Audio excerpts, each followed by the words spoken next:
Hey there, welcome to today's SugarMD. I'm really excited to talk to you about Moringa. I did talk about Moringa before, but today I'm gonna approach differently. It's a superfood, right? It's getting a lot of attention in diabetes community. It is also known as miracle tree.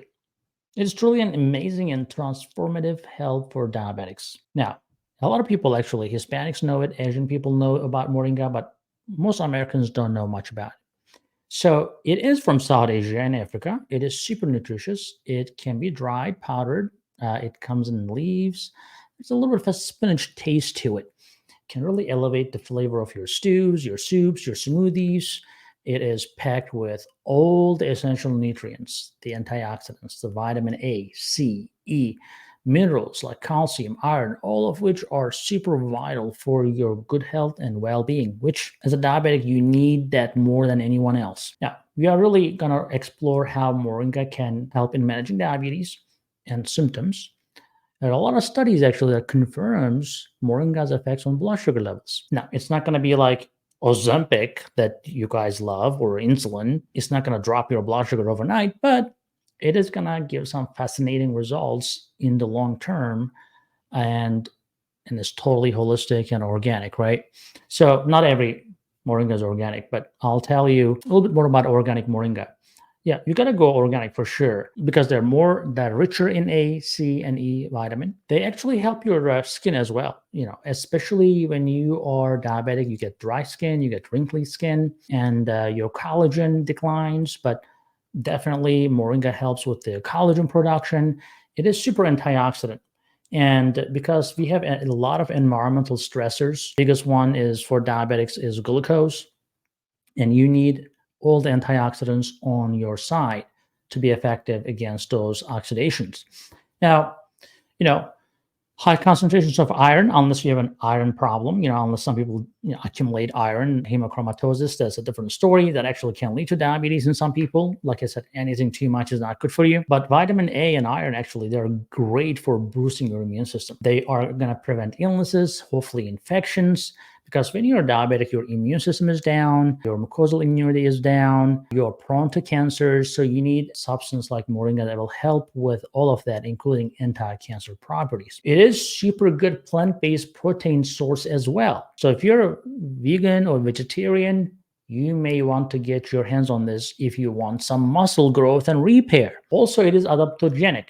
Just like ashwagandha, this is an adaptogenic herb that helps with stress, improves your mental clarity and focus. So that's why I took my moringa before my presentation. This is our organic SugarMD moringa. It's available at sugarmds.com. Nevertheless, it has a lot of fiber content as well. It is great for your digestive tract because, again, you have to feed the good bacteria, right? The prebiotics you need if you want to prevent the diarrhea and constipation type of problems. If you want a good, healthy microbiome, that's extremely important that you have a regular consumption of fiber and prebiotics. I know it's not very common in the US, but in India, for example, in India, thousands of years, this is considered an Ayurvedic medicine to treat over 300 diseases.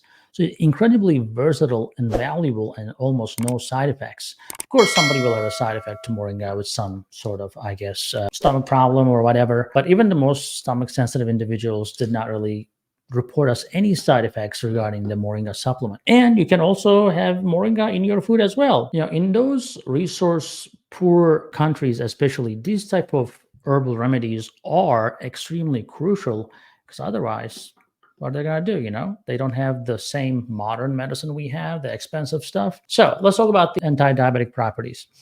Now, it seems pretty good at lowering blood sugar, actually.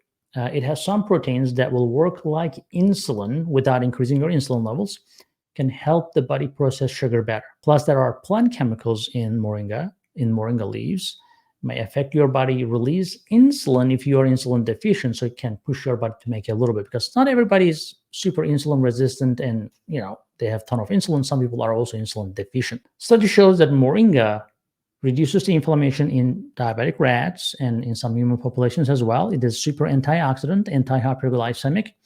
It lowers your cholesterol as well. So it's a lot of good vitamins, flavonoids, alkaloids. So again, when it comes to treating chronic conditions like diabetes and blood pressure and insulin resistance, you need all the help you can get from the nature. take your medications. I'm not against that. But if you want to keep your number of medications down, you need to incorporate these type of herbs to your life. You can do so by incorporating into your diet. A lot of people prefer to do this supplement is organic SugarMD Moringa capsules, or you can just wake up next morning and say, I'm going to make a Moringa smoothie, right? You can do that. Some days you may want to say, I'm going to have a Moringa cup of tea, So for busy people like me, this works because, I don't really have time to do smoothies in the mornings and teas and stuff like that. If you're retired and nothing much to do, that's kind of quite exciting actually to try different things. I would, but it'll give you definitely a good energy for you. You can sprinkle it on soups and stews if you like the taste. You can mix it with your salads. You just have to keep in mind that it is there. It is something fresh that's going to help you stay healthy. I would suggest when you're not taking in a supplement, these are basically standard doses, 1200 milligram, right? But if you're doing it yourself, don't overdo it because it may cause problems in your GI system if you're not used to it. So it's better to start slow and then gradually increase your intake with it if you are okay with it and you're not noticing any problems. But you are going to start noticing improvements if you are consistent with it within the next 3 months or so. So for me, for example, I noticed that like after a couple of months, my skin quality got better.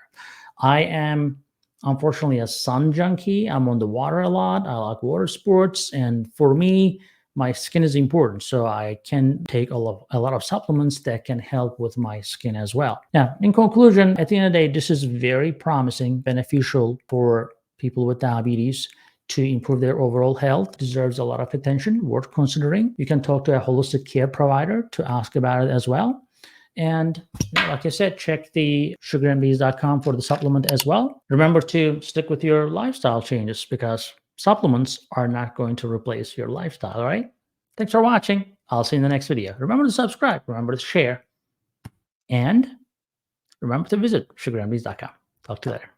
Hello, everyone. Thanks for watching. And this year we are announcing for 2025 January start a diabetes reversal program, and we need your input. So go to diabetesreversalformula.com and sign up, be a thought leader, give us your recommendations how to create this program so we can beat diabetes together.